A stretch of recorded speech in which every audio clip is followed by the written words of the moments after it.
Hi, welcome to a winter's afternoon in Melbourne, Australia. I'm Bruce Joy and I'm the CEO of VastPark, and I was really looking forward to seeing you all at the Applied Virtual Worlds conference. But unfortunately I couldn't make it to London, and so I've recorded this so I could give you an insight and a couple of highlights of what we're doing at VastPark.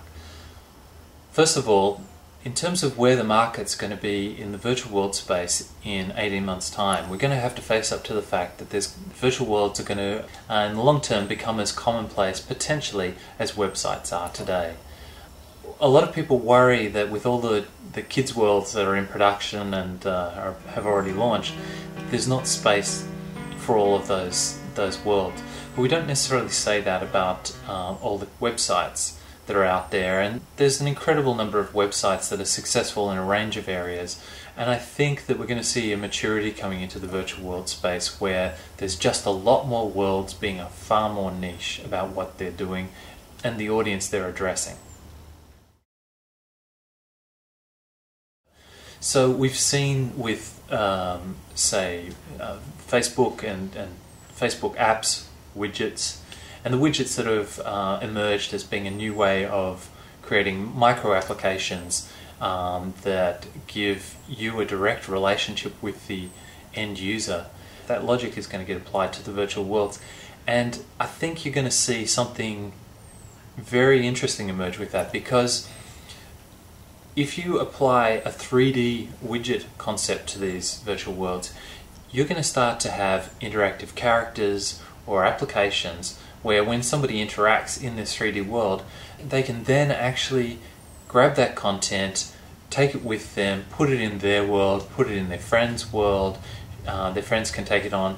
So that's going to allow for a lot more interactive and viral content to be used across more virtual worlds. We're going to see far more virtual worlds appear out of that, because they're not as hard to create because they're actually being constructed out of these widgets. So that brings me to what's coming next for VastPark. We've got an upcoming release. It's a developer release. It's version 0.94. And we're looking for developers to join our developer program that's actually launching in September, to come in and check that out, because we're actually already starting to deliver that for certain customers. And we think that customers that are going to find incredible things that they can do that they haven't been able to do before. One of the things that's very exciting is that we do have a widget system, and this is the first release to actually expose the widget system so that you can start to build widgets. Now you can see here that there's a car.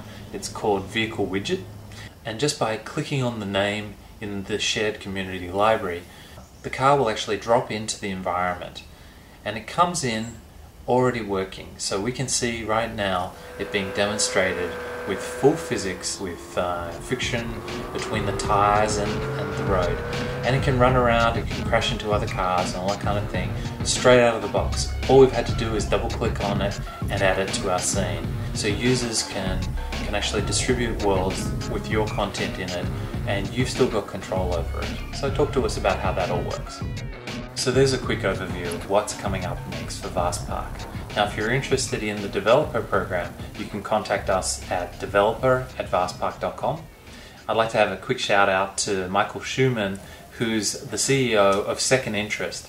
Second Interest is the very first European developer to sign up to become a VastPark developer. You can also contact me at bruce@vastpark.com.